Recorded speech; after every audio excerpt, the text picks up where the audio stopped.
Chegou mais um episódio do Backstage, podcast para falar sobre moda, passado, presente e futuro. Eu sou Marina Colerato, editora do site Modifica, e estarei com vocês nessa jornada.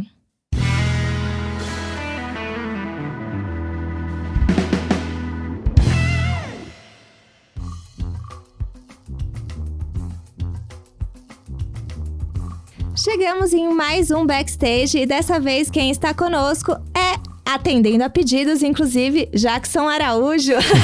Nossa, que bom saber.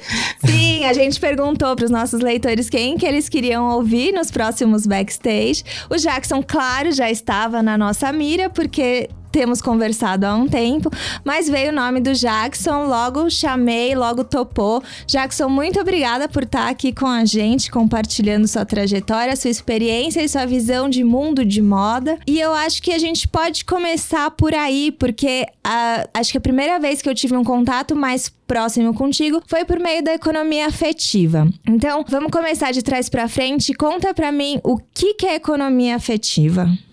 Bom, primeiro agradecer o convite, né? Falar obrigado aos leitores e ouvintes que me trouxeram para esta mesa. Querida, é o seguinte, o que é economia afetiva, né? Eu tenho desenvolvido esse pensamento desde 2014 e começou de uma maneira muito simples, muito fluida, muito sem pretensão. Em 2014 eu fazia parte do Santa Catarina Moda e Cultura, que é uma plataforma de educação que existe em Santa Catarina, que junta os principais players da indústria têxtil, de tecido, enfim, de moda e de aviamentos, até de mobiliário, junto com as faculdades, as escolas de moda do estado, tanto pública quanto privada. E eu era consultor criativo desse projeto e durante 5 anos eu tinha uma primeira missão que era de criar uma identidade para o design local. E a outra era de me reinventar todo ano para que eu conseguisse ficar ali fazendo valer o meu papel de consultor criativo nesse processo. Em 2014, que foi o último ano que eu fiquei lá, assim, inclusive porque eu entendi que eu tinha, naquela relação, dado tudo que eu podia dar, e a partir dali eu acho que tinha que também, soltar a cria e a cria caminhar com as próprias pernas. A gente trabalhava nesse processo durante um ano, a gente trabalhava com times criativos, era uma dupla de estudantes, que eram acompanhados por professores das faculdades, e a gente juntava um grupo de no mínimo 4 e no máximo 6 pessoas que vinham das indústrias, né? Das empresas e tal, para construir esses pensamentos durante o ano. Eram, enfim, workshops de abril até novembro, para 200 pessoas mensais. Foi uma experiência incrível. E no último ano de 2014, eu sugeri para os grupos assim, gente, vamos trabalhar em cima da ideia de jiu-jitsu cultural, né, que é um pensamento também desenvolvido há muito tempo atrás, que fala sobre essa possibilidade de você pegar uma fraqueza do seu negócio, do seu estudo, do seu ambiente de trabalho, enfim, das suas linguagens criativas e transformar numa estratégia. E exatamente como o jiu-jitsu faz, né? Você pega uma fraqueza e transforma numa estratégia de vitória. E alguns alunos me trouxeram um surfista. Um time me trouxe um surfista que chama Jairo Lumertz, que eu nem sei se ele sabe que eu falo tanto dele em todo lugar que eu vou. Jairo, se estiver me escutando, forte abraço, obrigado pela inspiração de sempre. E ele tinha um trabalho naquela época em Garopaba, na praia, junto com a esposa dele. Eles faziam o quê? Eles juntavam as crianças para recolher as garrafas PET da praia, e as garrafas PET eram transformadas em pranchas ecológicas de surf. Então ele fazia o quê? Ele limpava a praia com aquelas crianças, educava as crianças sobre lixo, né? Sobre resíduo, enfim. Depois ensinava as crianças a fazer as pranchas, ensinava as crianças a surfarem. No meu ponto de vista, aquilo era uma ideia muito circular, completa, porque ele tanto dava educação ambiental do esporte, como criava futuros líderes para trabalhar com essas informações. E o cara fazia aquilo de graça, né? Assim, de graça que eu digo, não tinha ninguém patrocinando. Eu falei assim, gente, existe uma nova economia por trás desse assunto, que eu entendi que era essa economia do afeto. E quando eu falo afeto, as pessoas ficam sempre achando que é o coração, coisa fofa, é meiguice. Não é disso que a gente tá falando. É disso também, logicamente, mas é da possibilidade de você afetar o outro e ser afetado pelo outro em prol de alguma transformação, né? Isso definiu esse meu pensamento inicial de economia afetiva, que é a valorização do coletivo para encontrar soluções de impacto para questões que não estão postas dentro do seu próprio modus operandi, assim, tipo, não eu não sou um surfista, mas eu sou impactado por uma ideia de limpar a praia que eu vou utilizar, entendeu? E eu entendi que esse pensamento podia ser muito bem adequado à moda, né? Que é uma indústria na qual eu trabalho desde 1980, quando eu morava em Fortaleza ainda. E que ao longo desses últimos 5 anos, enfim, mas desde 2007, Marina, eu tinha tido umas desilusões, assim, sabe? Tipo, achava que era muito mentiroso, o que eu via na passarela não acontecia nas lojas, sabe? E eu ficava ali mesmo me sentindo um títere, né? Um marionete, assim. A marca vai lá, faz um puta desfile incrível, com roupas maravilhosas. E aí você é impactado de alguma forma positiva sobre aquilo. E eu fazia esse teste, sabe? Aquilo que eu mais gostava, eu ia na loja procurar. Não tinha. Aí eu falei assim, eu tô fazendo papel de besta nesse jogo aqui. Não quero mais. E aí fui estudando e fui me decepcionando com um monte de coisa, descobrindo um monte de coisa, né? E cheguei aí fazendo o que eu tô fazendo hoje, desafiando. E você, quando você fala que você tá desde 80, eu imagino que sua trajetória tenha mudado muito. Como é que você começou? Olha só, parece aquelas histórias de quem faz faculdade de moda, né? Eu sou formada em comunicação social, mas a minha mãe é costureira. E artesã, e artista dos panos, dos tecidos e tal. E eu morei minha infância inteira na floresta amazônica. E lá, o que chegava pra gente de material de leitura era o que o nosso pai mandava buscar em Manaus. Então ele mandava buscar gibi e livrinhos de historinhas de criança e tal. E quando eu acabava de ler tudo, sobravam as revistas de moda da minha mãe. E aí eu lia tudo. E ficava fascinado vendo ela fazer pedaços ela modelava em papel, né? Aqueles pedaços de papel virar uma coisa tridimensional. Me fascinava bastante aquilo. Mas nunca tive vontade de ser nem estilista, nem costureiro. O meu sonho era fazer modelagem, mas eu sou péssimo de matemática, então logo de cara já entendi que não era o meu caminho. E, bom, essa trajetória começou aí desse jeito, mas quando eu fui fazer comunicação social em Fortaleza, na Universidade Federal do Ceará, o primeiro texto que eu escrevi já foi sobre moda, entendeu? Assim, tipo, não foi nenhuma escolha, tipo assim, era natural, era de mim já. Né? E nunca foi sobre... É engraçado quando eu tenho muita coisa guardada. E nunca foi sobre, tipo, a cor da roupa, o volume, a manga, a modelagem. Era sempre sobre o que aquele estilista, ou aquele desfile, ou aquela trilha sonora, ou aquele casting queria dizer sobre aquela coleção. Então eu comecei a entender que o meu universo de pensamento, ele entendia muito mais a moda como um lugar de comportamento, né? De narrativa de tempo, assim. Então eu consigo muito bem fechar meus olhos e me lembrar das revistas Cigarra que eu lia quando eu era criança. E depois, na minha fase adulta, já em Folha de São Paulo, aqui em São Paulo, eu fui pesquisar sobre a revista. Enquanto sei que ela tem material de pesquisa na Editora Abril, tinha na época, eu não sei ainda se ainda existe. Mas era uma revista que falava sobre moda nesse aspecto. Era música, artes plásticas, fotografia, sabe? Então eu acho que eu fui bem encaminhado nesse sentido, assim. Porque eu nunca me deslumbrei com roupa, assim, tipo, eu quero ter essa roupa. Era sempre uma questão comportamental. Sim, pra mim sempre foi. E foi assim que eu tratei, quando eu trabalhei aqui em São Paulo, né? Quando eu vim pra São Paulo em 93, e eu cheguei de Fortaleza como fotógrafo, né? Porque já passei também por essa parte da fotografia. Fiz vitrine, fiz maquiagem, fiz cabelo, fui fotógrafo, enfim, escrevi, né? Escrevo ainda. Fiz style, direção de arte, trilha sonora. Quando eu cheguei em São Paulo em 93, já existia o lugar ocupado por essa nova geração de pessoas que estavam entendendo a moda da forma como eu entendia. O lugar do fotógrafo já estava ocupado. Eu falei assim, bom, então eu vou voltar a ser escritor, né? E aí caí de novo nos textos e foi muito bacana, porque eu vivenciei muito de perto, e tenho orgulho de falar sobre isso, assim, não só vivenciei, como também incentivei muito a construção de uma indústria feita a não ser somente uma indústria do caderno de fofoca, mas do comportamento, da economia, do segundo caderno, das artes visuais. Enfim, a gente estava ali trabalhando durante esse processo de organização de um calendário oficial da moda brasileira. Fiz parte disso. E você fala sobre de ser consultor criativo, né? Pra quem tá ouvindo e não conhece, o que faz um consultor criativo? E se você acha que mudou e muda ainda durante os tempos. Acho que você falar de comportamento, você tem essa questão de ser sensível às mudanças do tempo, né? E como isso afeta o trabalho, ou deveria afetar de um consultor criativo? Olha só, é engraçado essa ideia do consultor criativo, porque quando era em 2007, eu acho, 2009... Eu tava na Box 1824, que depois que eu larguei, primeira fila, enfim, temporadas e tal. Eu queria ficar sabático, fazer antropologia.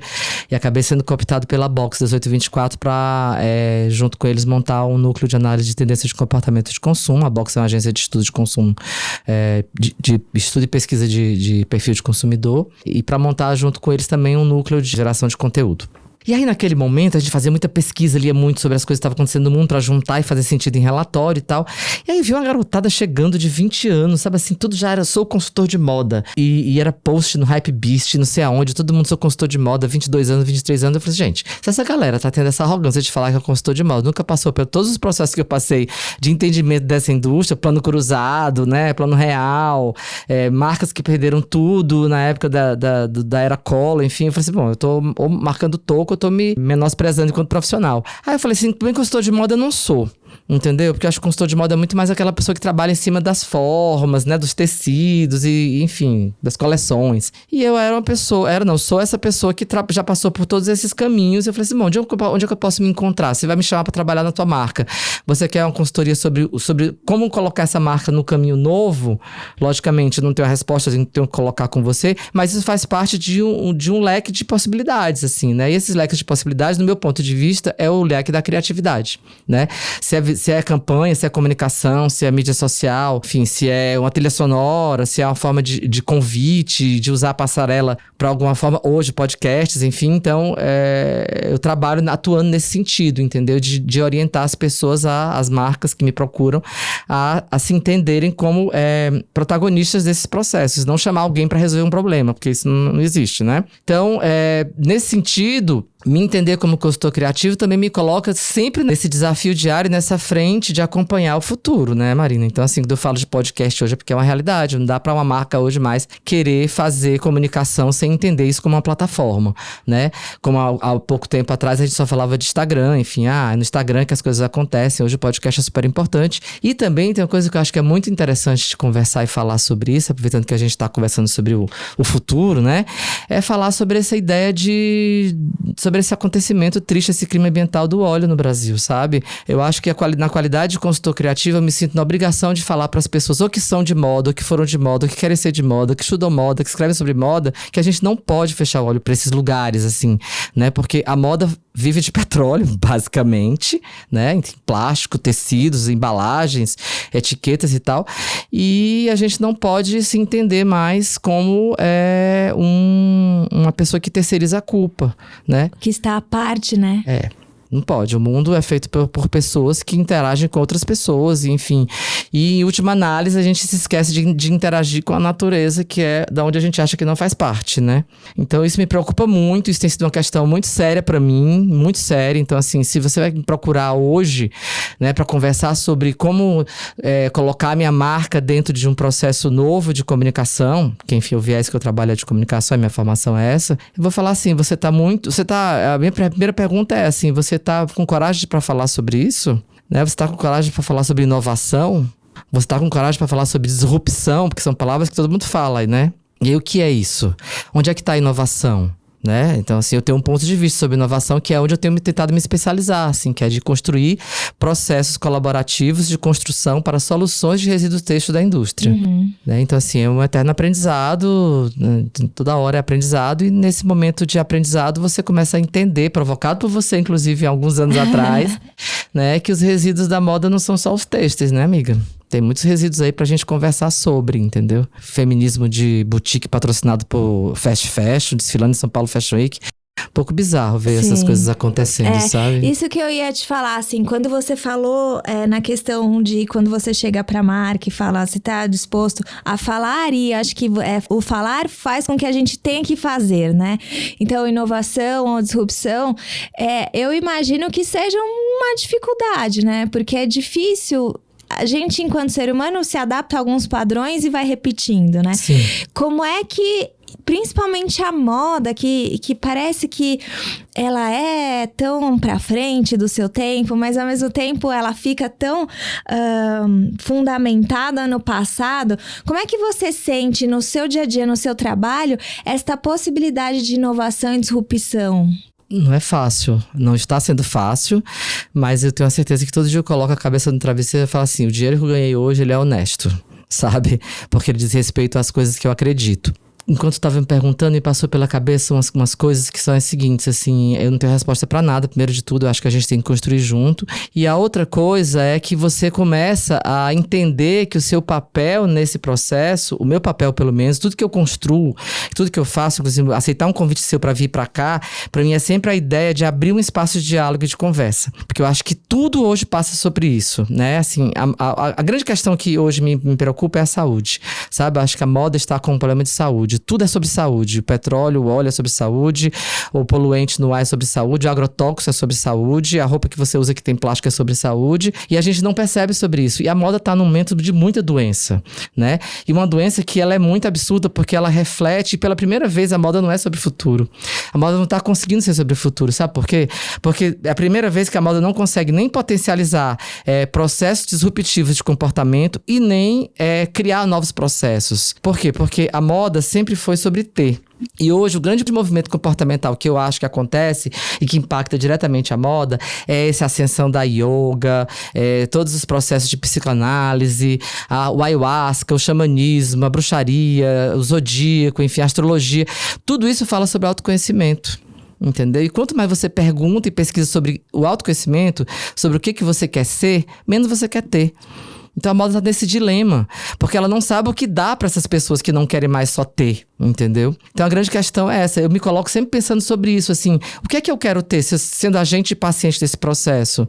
Né? Eu quero ter muito menos hoje, entendeu? Logicamente, isso aqui não é nenhuma crítica, né, sobre... hoje eu repostei no LinkedIn o teu texto sobre a Forever 21 e um cara comentou, o fast fashion nunca vai deixar de existir, não. Eu falei assim, mas não é disso que a gente está falando. A gente está falando que a gente precisa o tempo inteiro estar falando sobre isso para educar as pessoas, né? Que de alguma forma a gente tem que mudar, cara. Quem vai mudar é a gente, né? Entender que moda é muito mais do que somente consumo. Moda é um ato político de você decidir holisticamente o que você quer ser, o que você quer deixar de legado, o que você quer construir. E as marcas estão muito perdidas porque elas entenderam que esse é um grande desafio, que não dá mais pra mentir, entendeu? O episódio da Elos que você colocou no Modifica é muito claro, assim, tipo, bota umas cartazes aí. Isso passou por styling, sabe? Eu conversei muito com a Camila Ian esses dias sobre a performance desse garoto trans na passarela da Cavaleira. Eu fiquei perguntando, assim, será que aquilo foi um manifesto autoral ou aquilo foi styling? Entendeu? Assim, porque me parece que faria sentido se ele, como aquela modelo da Gucci, estivesse discutindo um problema interno do desfile ou da marca, né? Então, assim, a marca tá fazendo um desfile com camisas de força. Eu, enquanto modelo e pessoa física, passei por esses processos de cura e de tratamento. Então, não acho legal a moda tá banalizando uma doença. Aí o rapaz vai lá, tira a camisa e escreve, tá escrito no peito de um jeito muito bem desenhado, né? Que é um manifesto que eu não lembro agora, infelizmente, mas a gente pode pesquisar depois e ver. Que ele tá falando pra gente respeitar o corpo trans. Não que a gente não deva respeitar o corpo trans, né? Mas o que me coloca em questionamento, exatamente esse lugar que a gente tem que questionar, o que as marcas estão fazendo na passarela, nas campanhas, nas coleções, a Cavaleira tinha, há muito pouco tempo, produziu um álbum, ou patrocinou o álbum de um outro garoto trans. Então, a Cavaleira não me parecia esse lugar de reclamação desse corpo, entendeu? Já que ela já tinha aceitado e entendido que esse corpo é um corpo bem-vindo ao universo dela. Então eu acho que a gente tem que tomar muito cuidado com essas coisas que a gente faz principalmente quando você quer gerar buzz, né? Porque depois eu acho que tem essa questão da responsabilidade e assumir que se o caminho não foi bem feito, muito provavelmente o buzz que você vai gerar talvez não seja o que você esperava, né? E eu tenho percebido que as pessoas estão menos tolerantes com a moda. Antes a moda tinha mais permissão para muita coisa, igual a publicidade, né? Sim. E por mais que a gente ainda vê a moda insistindo em comportamentos, quando você falou assim, acho que a moda, pela primeira vez, a moda não é sobre futuro, me fez pensar que talvez a moda precise aceitar, reconhecer e, a partir da aceitação e do reconhecimento, mudar o passado. Tudo que ela já fez e todas as imagens que ela criou, todos os signos que ela já reforçou, né? Fiquei pensando um pouco sobre isso e me fez muito sentido, porque o que eu vejo em algumas manifestações é uma vontade de voltar para este lugar do passado, onde você podia fazer qualquer coisa e falar qualquer coisa que você era aceito, né? Autocrática, autoritária, excludente, né? Eu tenho um sapato de solado vermelho, você não tem. Hoje é cafona você ter esse sapato de solado vermelho só porque você tem sozinho, entendeu? Você quer ter alguma coisa que foi feita no coletivo, que faça sentido para o coletivo, né? Eu, pelo menos, penso dessa forma, assim. E eu acho que a gente tem que incentivar muitas novas gerações a entender isso. Quando eu fui provocado pela Fundação Hermann Hering, pela Amélia Malheiros, a pensar sobre um projeto que tivesse como desafio a educação para o novo varejo, eu falei, bom, a gente tem duas palavras bem complicadas aí, né? Educação e varejo. Como juntá-las? Eu falei assim, já sei como é que a gente vai juntar. A gente vai juntar isso fazendo uma provocação para entender que existe realmente um gap entre como você educa e como você coloca as pessoas no mercado, né? A gente sabe hoje, ainda hoje, que as faculdades, as escolas colocam pessoas para serem esses personagens autocráticos que dirigem a marca de uma forma de cima para baixo. Acho que a última pessoa que podia fazer isso, ela morreu, se chama Karl Lagerfeld. Entendeu? Exatamente pelo legado que ele tem secular, quase, divide uma indústria, né? Que construiu esse pensamento ao longo de muitos anos. Hoje não cabe mais isso. É por isso que você vê esses grandes criadores todos surtando. É por isso que você vê um grupo como a LVMH não querendo contratar mais um estilista que tá lá parado de uma marca que era do grupo, mas chama a Rihanna para trabalhar, entendeu? Porque a pessoa está refletindo sobre o atual corpo, né? As corporeidades políticas que podem construir algum tipo de mudança, né? Quando a mulher vai lá e põe abaixo a ideia de nude, pô, isso é uma revolução. Isso vai ter que ser resgatado e contado nos livros de história da moda né, daqui para frente como uma revolução. O nude até então era esse bege de uma pele neutra, não é? Ela construiu uma cartela de cor que tem, sei lá, do zero do branco até o preto retinto. Quantos tons de nude existe ali dentro? Isso é revolucionário, entendeu? Então acho que a gente tem essa obrigação de incentivar e provocar os estudantes de moda sobre esse assunto, sabe? Que não dá mais. Eu sempre falo, quando eu vou falar com o estudante, eu falo assim, gente, primeira coisa, ninguém mais vai ficar rico com a moda, ok? O dinheiro mudou de lugar, o dinheiro mudou de mão, o dinheiro mudou a economia ela é afetiva e o capital ela é social.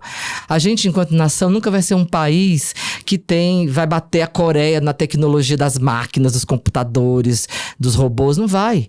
A gente tem a única capacidade que tem no Brasil pra gente fazer algum tipo de ruptura coerente e se entender como um personagem do futuro dentro da indústria que a gente trabalha, no caso da moda, que é a nossa que trabalhamos, é entender tecnologia social. É nisso que eu invisto, sabe?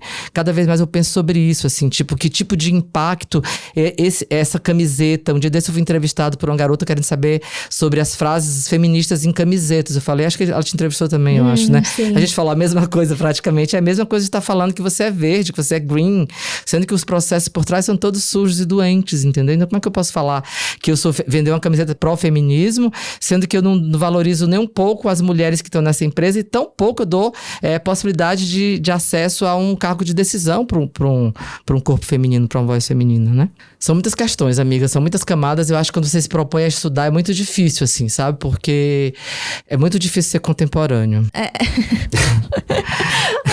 Sabe que eu acho muito difícil, uma coisa que você fala, e eu tava num evento no sábado e isso surgiu, e é a questão do coletivo.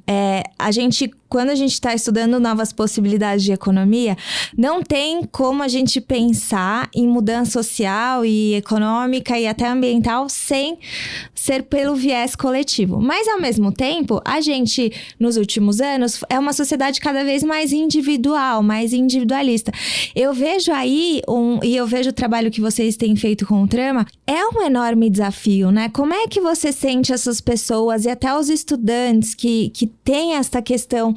Eu sou formada em moda e eu acho que eu ainda fiz uma faculdade muito diversa, assim, que te incentivava a ir por muitos caminhos. Mas a gente sabe que a imagem do estilista ou desta pessoa ainda está fundamentada em alguns estereótipos que não se sustentam mais, mas que ao mesmo tempo brigam com este coletivo na vida real, né? Então, como é que funciona isso? A primeira questão que eu acho que é importante a gente pensar é colocar a palavra coletivo na mesa. O que é o coletivo? O coletivo é feito pela diversidade, entendeu? O coletivo não sou eu e você e mais 4 pessoas que se formaram na mesma faculdade.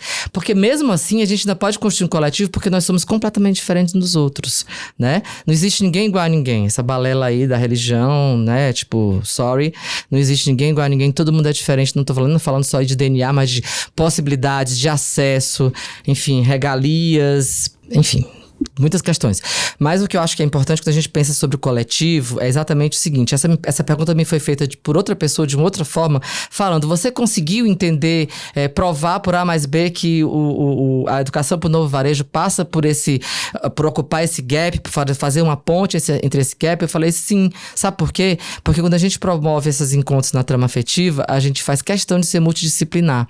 Então a gente tem a arquitetura, a gente tem o design de objeto, a gente tem o design de produto, a gente tem as artes plásticas, a gente tem costureiras, manualidades, artesanais, enfim. Então, quando a gente constrói essa diversidade, você acaba fazendo com que ali vai ser natural surgir um ambiente de virulência, né? Então, assim, essa virulência que ela é positiva e pode ser transformadora. Então, assim, o coletivo, ele só pode ser construído pela diversidade. Se existe uma pessoa que acha que ela é única e que o pensamento dela é único, que ela é melhor do que os outros, ela não está se colocando verdadeiramente no mundo que a gente entende como um mundo diverso, né? E diversidade não é só você falar sobre preencher vaga. Cota não é esmola, né? Vamos passar por esse assunto com muita seriedade, porque eu acho que é um momento muito delicado a gente estar discutindo isso, por todas as questões, né, racistas que a gente tem vivido no Brasil hoje em dia. Então, quanto mais oportunidade você criar e construir para que pessoas diversas em todos os sentidos, tanto de classe social, enfim, de movimentos raciais e de criatividade, de potencialidades manuais e tal, quanto mais você construir essa diversidade de pensamento, mais sólido vai ser o resultado de qualquer processo, eu acho. Entendeu? Se todos os jogadores de futebol num time tivessem a mesma formação, o time não fazia gol, né? Tem que ter um que ataca, um que defende. É assim na vida. É assim na natureza, né? A folha precisa cair da árvore para a árvore conseguir dar fruto. É muito simples, entendeu? Assim, a gente que não entende essa mecânica simples do viver, sabe? Eu acho que é muito isso, assim, quando a gente fala sobre o coletivo, é entender diversidade e inclusão. E isso só acontece se você tiver duas coisas contrabalançadas, o poder de fala e o poder de escuta. Isso é um atrito, né? Porque a gente não tem uma dificuldade muito grande de escutar e tem umas pessoas que têm muita dificuldade de falar por várias questões, mas até por opressão histórica, Sim. né? Mas é muito importante você trazer essa questão do equilíbrio e para manter um coletivo realmente, assim, não tem como, né? Não. É o único jeito. Não tem, assim, tipo, essa e pessoa... ceder, né? Principalmente, assim, tipo, é o que eu chamo de corpos permeáveis, entendeu? Se você não se contamina com o outro, você não pode atuar em nenhum tipo de situação da sociedade civil organizada. Não pode, porque a gente sempre fica achando que a culpa é do público, né? Assim, o trânsito lá fora, o engarrafamento gigantesco, eu dentro do meu carro, né? Então, assim, tipo, como é que uma pessoa que assim, ainda se entende autocrática dentro de um processo da moda vai querer ser respeitado e acarinhado e afetado por uma costureira, por uma pessoa que tem diferentes aprendizados, né? Teve diferentes oportunidades, mas aí nesse processo de entender essas oportunidades, a gente tem que entender que toda oportunidade que a gente tem hoje, né? Enquanto pessoas formadas, por exemplo, ou não brancas, né? Ou também não pretas e tal, a gente tem que entender que a gente tem muita responsabilidade, entendeu? Tem que ter responsabilidade. E é isso que a moda precisa entender, sabe? Eu acho que a moda, se a gente coloca ela como se a gente colocar a moda como uma terceira pessoa, se ela se entender como uma terceira pessoa, essa indústria que ainda continua trabalhando nos formatos da Revolução Industrial, amiga, é difícil, né? Então, assim, ô indústria, vamos conversar, sabe? Vamos sair desse pedestal também, Sim. assim, né? Porque não é que a gente vai acabar o fast fashion, mas a gente quer construir novas possibilidades. E novas possibilidades que possam ser muito melhores, inclusive pro fast fashion se entender obsoleto. Sim. Né? Quando você fala sair do pedestal, acho que isso é uma coisa importante, né? A gente vê muitos erros por uma questão de se manter num lugar que Sim. é simples, é só dar um passo para baixo e dialogar de uma outra forma, né? Que eu acho que quando você fala do varejo e aproximando o varejo do coletivo, de certa forma é isso também, né? Criar estes diálogos a partir de um entendimento de que todo mundo precisa de si, né? Para fazer este lugar Corpos girar. gordos. A gente falava disso quando na moda? Entendeu? Não era nem só falar, não existia modelagem. Não existia meia. Já pensou que para o mocotó de um rapaz gordo, para uma meia esportiva simples, não existe no mercado? Entendeu? Então, quando você para pra pensar sobre essa necessidade de você dialogar e descer esse degrau abaixo que você fala, é só falar assim, oi, gente, realmente existe um monte de questão que a gente não tá abarcando. E não é que a gente precisa abarcar todas, né? Mas a gente tem que fazer um recorte positivo e investir naquele recorte e ir pra frente, né? Então, assim, eu me entendo hoje muito mais como um design de interlocução. Uma pessoa que junta pessoas de diversas áreas para discutir problemas e encontrar soluções no coletivo. Eu não tenho resposta pra nada, nunca tive, você não tem. Se a gente junta as nossas dúvidas e ansiedades para conseguir construir uma resposta, eu acho que é o grande convite que falta para a indústria aceitar. Entendeu? Assim, sabe? Ninguém tá querendo jogar pedra nem destruir a indústria, porque a gente sabe, né? O cara da Gucci lá falou um dia desse, pra resolver todos os problemas, vamos parar de fazer roupa. Mas não é essa a questão, né? Porque você vai desempregar um monte de gente e a crise vai ser um tanto quanto exacerbada. Eu acho que é encontrar este ponto de conversa, né? E aí você também tem que estar disposto a ceder, né? Que eu acho que, historicamente... E aí, tem uma coisa que você falou que me fez pensar, eu queria ver o que você acha. Quando você fala assim, a moda tem que assumir responsabilidades e a indústria não é o outro, somos nós, né? Mas me parece sempre que foi muito confortável para a moda não assumir nenhum tipo de responsabilidade, nem posicionamento, porque ela meio que go with the flow, assim, ela vai indo conforme o vento vai batendo, né? E ao mesmo tempo não precisa assumir as próprias responsabilidades da sua própria rede produtiva, dos seus processos, dos produtos que coloca no mundo, enfim. E eu vejo aí uma responsabilidade que tá na indústria e tá em todos os profissionais à volta, né? Porque eu penso muito em marcas, mas eu acho que a moda é um universo muito complexo de profissionais. Você mesmo, na sua trajetória, mostrou isso, né? Então, não sei, mas eu vejo muito esta responsabilidade de todos os atores. Eu acho que dos atores da comunicação, dos atores da publicidade, dos atores das revistas, enfim. E que, pra mim, liga um pouco neste lugar de posicionamento político, que, na verdade, não é sobre assumir um partido ou uma bandeira necessariamente, mas é sobre se assumir como agente responsável e político num ambiente, no mundo que é político, né? E você fala muito sobre micropolítica, então faz sentido para você ligar a micropolítica com essa tomada de responsabilidade? Claro que com a responsabilidade vem as consequências, a gente não pode mais go with the flow, né? Sim. Mas de corresponsabilidade, né? Eu acho que é mais importante a gente colocar dessa forma. Quando eu comecei a perceber também que essa moda, porque a moda que eu acredito, né? Que a gente chama de moda pro novo mundo, enfim, que é essa que questiona todos esses paradoxos e todos esses privilégios, né? Que a gente tem cada dia mais de transformá-los em responsabilidades. Eu fiquei pensando sobre... Que lugar é esse? Que micropolítica é essa, né? Então eu fiquei estudando muita coisa, lendo muita coisa, eu consegui fazer um pequeno diagraminha, assim, que eu falo, tipo, micropolítica a moda como micropolítica é aquela que cuida do pequeno, que cuida do coletivo, que cuida da ancestralidade, que cuida das manualidades. É aquela também que se entende como um ambiente de multidisciplinaridade direta, onde você pode tocar o corpo do outro diretamente sem precisar de um interlocutor, entendeu? Então, assim, a moda não precisa ser interlocutora. Ela tem que criar esses ambientes de cuidado com o outro, porque o verdadeiro ser político é aquele que sabe cuidar de si para poder cuidar do coletivo, entendeu? Então eu consigo... Se a gente transformar, tirar o lugar do indivíduo e colocar a moda de novo, a moda só vai ser micropolítica se ela cuidar dela própria para poder ela cuidar do outro, do coletivo, do mundo, do planeta, da sociedade. E é interessante que você falou, ela não precisa ser interlocutora necessariamente, ela pode ser uma promotora. O ambiente. O ambiente de transformação, né? Que convida as pessoas para esse lugar de reflexão. Que eu acho que é muito isso, assim, né? E tem uma coisa que é muito, muito bacana, Marina, eu tava lendo teu texto hoje sobre a Forever 21, os questionamentos que você colocou e tal, eu fiquei pensando uma coisa muito séria, assim.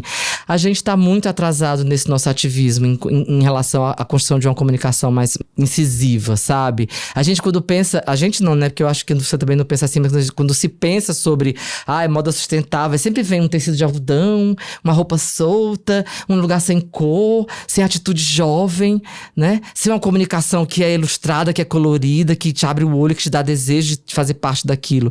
Eu fico muito pensando sobre isso, tenho estudado bastante esse processo de comunicação, de como essas marcas, as marcas que a gente tem, e é no mundo, assim, não é só aqui, né? Em muitos lugares, mas mesmo os marketplaces que surgiram no Brasil, eles tocam nesse lugar e as imagens de produto que as marcas que atuam nesse universo processo criam como lookbook, enfim, ou material de divulgação, é sempre um lugar muito anódino, né?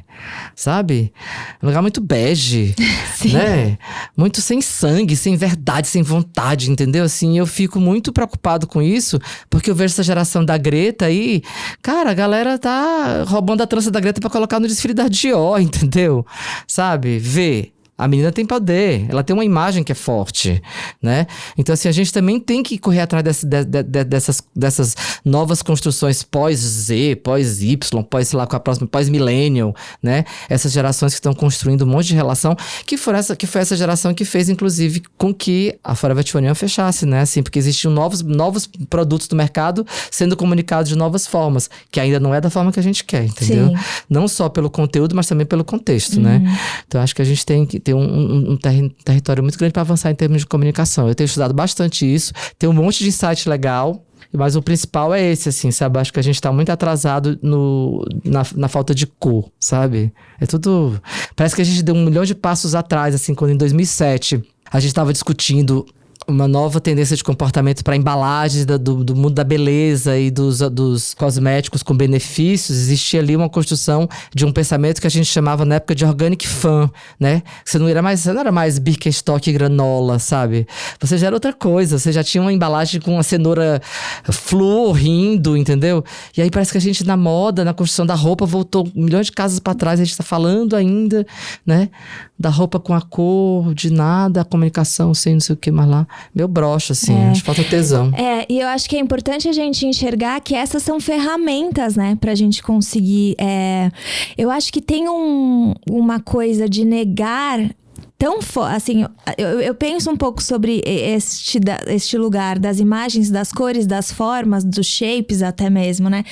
Eu acho que uma parte deste movimento quer negar tanto a moda que não enxerga que existem boas e poderosas ferramentas na moda para levar a gente para outro lugar de moda. Outro lugar de desejo. Outro lugar de desejo. Então, eu fico pensando que também acho que tem uma influência de um minimalismo europeu que talvez não dialogue tanto com a maior parte do Brasil, talvez dialogue com um centro urbano tipo São Paulo, mas não vai dialogar com outros lugares, considerando nossa floresta, nossas praias, nossa riqueza, diversidade, né? De corpos, né? Diversidade de corpos. E este lugar de negação. Eu acho que falta pra gente, enquanto movimento, sim, enxergar as ferramentas. É uma coisa, na comunicação, eu tenho muito pensado na psicologia positiva, como é que a gente comunica, o que atrai, é a crítica, é o lado bom, enfim, não tem uma resposta pronta, como você falou, a gente não tem, né? Mas fazer uso dessas ferramentas de forma mais inteligente, né? Sem menosprezar também o que... não dá pra dizer, a moda é uma indústria que teve um sucesso e tá aí, tá se colocando, então... E tá sendo usada por outros atores de outras formas que agora estão tendo sucesso. Então, como é que a gente... Vamos pegar essas ferramentas, né? Eu acho que é uma grande disciplina para as faculdades de comunicação, inclusive, sabe? Assim, como você comunicar a moda sustentável de uma maneira jovem, atuante, positiva, transformadora, que te leve para esse lugar que a gente quer, entendeu? Né? Sem óleo no mar, sabe? Sem roupa queimada no aterro sanitário, sem mais uma brusinha de 10 conto que não vale nada. Tem muita questão, cara. Uma das coisas... Eu acabei de fazer um curso de economia circular. E teve uma das aulas que a professora Carla Tenenbaum, maravilhosa, falou o seguinte: vamos desmontar qualquer coisa que você tem dentro de casa para entender o que tem dentro daquele objeto, daquela coisa. Porque a economia circular, de verdade, ela passa, né? Não é essa economia circular que todo mundo tá falando aí, blá, blá, blá. Eu aprendi muito, muito com esse curso, que é exatamente entender a saúde dos materiais. Mais uma vez a palavra saúde voltando à nossa conversa. E aí, ela desmontava uma escova de dente na aula para você ver quantos materiais tinham ali que não iam resolver nunca se aquilo fosse para um aterro sanitário, entendeu? Porque o plástico que faz aquela pressãozinha do dedo é um tipo de plástico, o plástico do cabo é outro, o plástico da cerda é outro, e a cerda ainda é presa por uma haste de metal, numa escova de dente. E aí eu fiquei pensando o que eu vou desmontar aqui na minha casa. Eu falei assim, já que eu sou da moda, eu vou desmontar uma peça de roupa. E uma peça de roupa que tem me incomodado bastante nos últimos tempos são as cuecas. Porque a gente não tem cueca que seja, né, que seja circular, não existe peça íntima que tenha esse processo. E quando você abre a cueca, a etiqueta tem uma mistura de material. O tecido é poliamida com elastano. Não sei quanto de algodão, mas não sei quanto de poliamida, não sei quanto de elastano, petróleo. O elástico é uma matéria-prima que até hoje eu não entendi se ela tem ou não reciclabilidade, eu acho que não existe. A linha.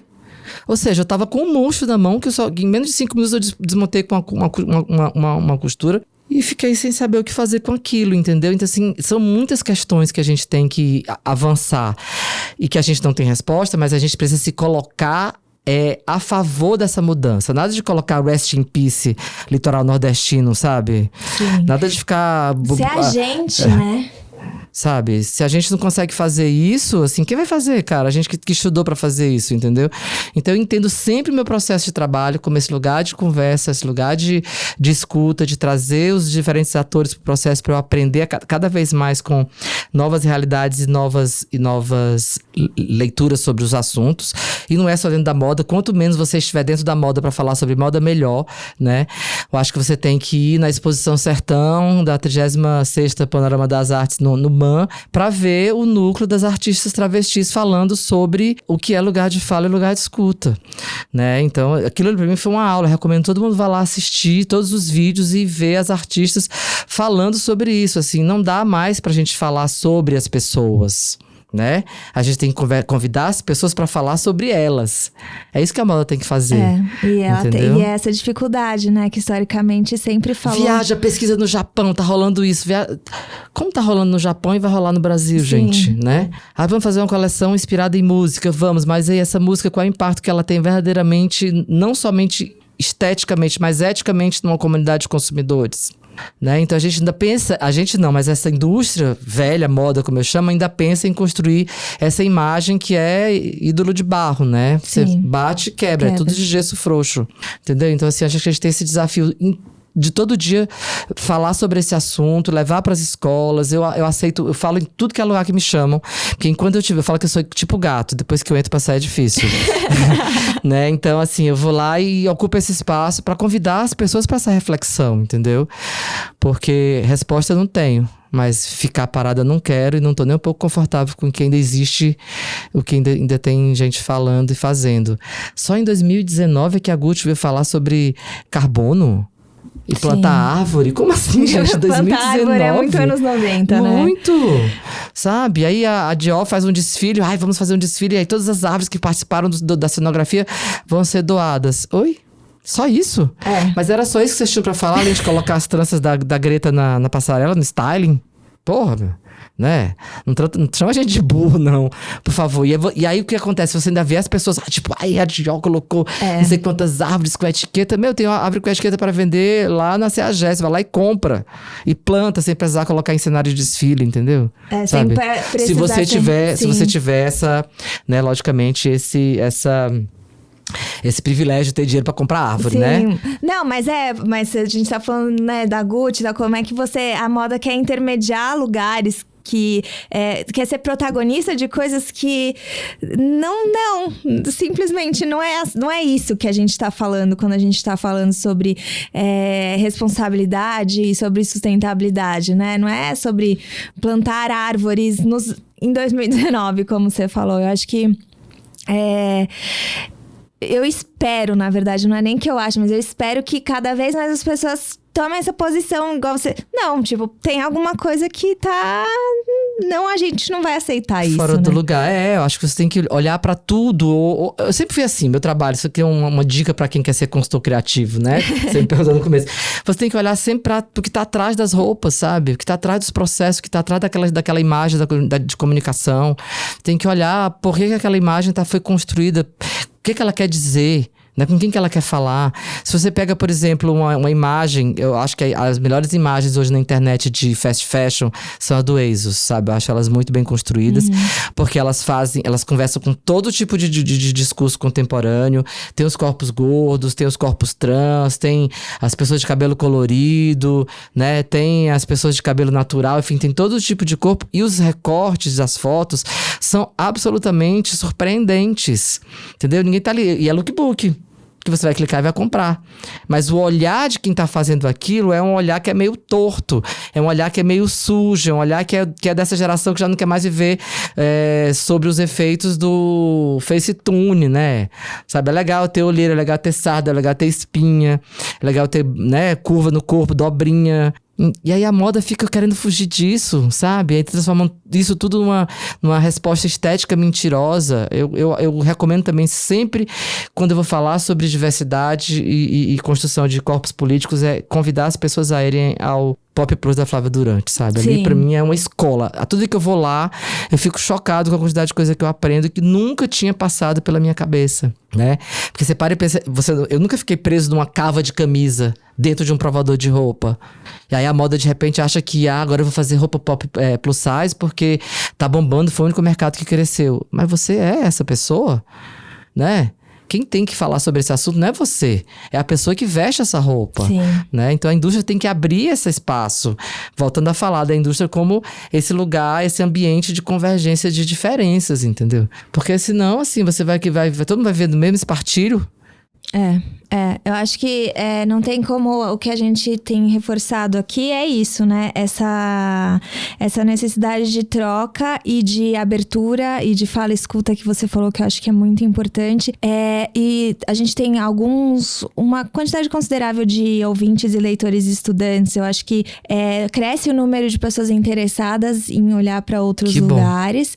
Mas realmente, eu acho que é uma demanda, acredito que precisa ser uma demanda também deles para as próprias universidades, para ver se a gente consegue mudar e trazer, porque acho que a educação tem este papel, né, de fomentar, de trazer outras perspectivas e outros olhares, inclusive porque a gente aprende muito na escola sobre as construções de imagens que são europeias, que são de grandes marcas. Então, como é que a gente foge desses lugares? E hoje, indo no Pop Plus, indo no museu, você já consegue fugir, descobrir vários outros universos, inclusive estéticos, né? Sim. Pra gente entender que a moda não é só este lugar, e este lugar de imposição de tendências, e pode ser uma ferramenta muito poderosa. Acho que da nossa conversa eu resumo mais ou menos assim. Educação, né, amiga? A saúde.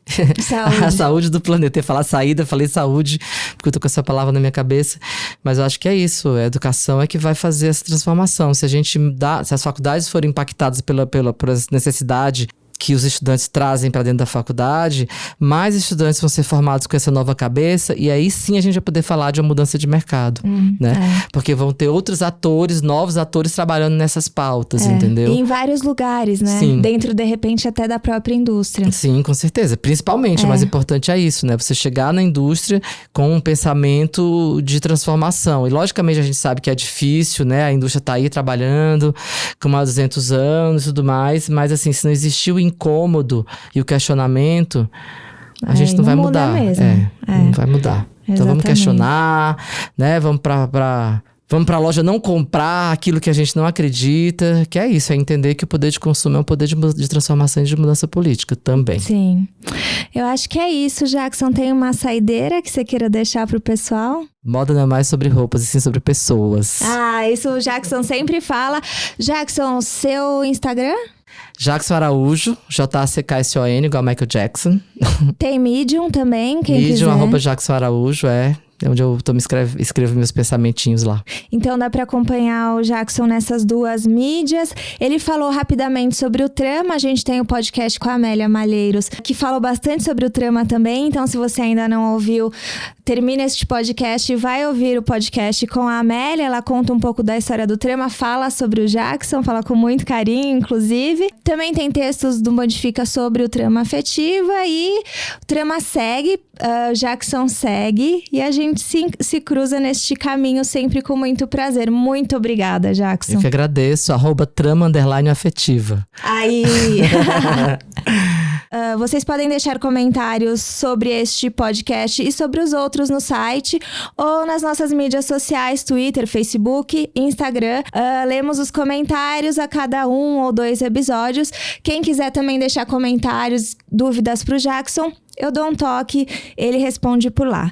Até o próximo Backstage.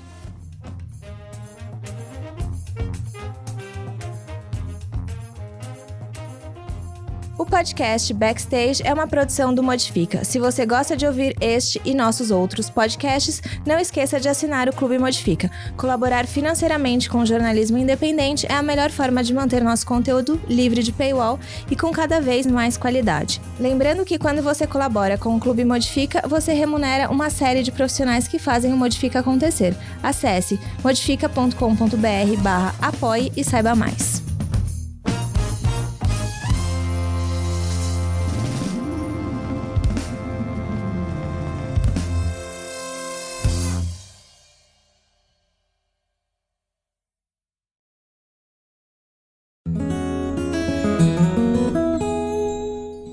Conheça o Politicamente Incorreto e Ambientalmente Também, nosso podcast mensal sobre política e meio ambiente, sempre com pessoas convidadas debatendo as convergências entre Brasília e sustentabilidade. O Politicamente Incorreto e Ambientalmente Também faz parte do trio de podcasts do site Modifica.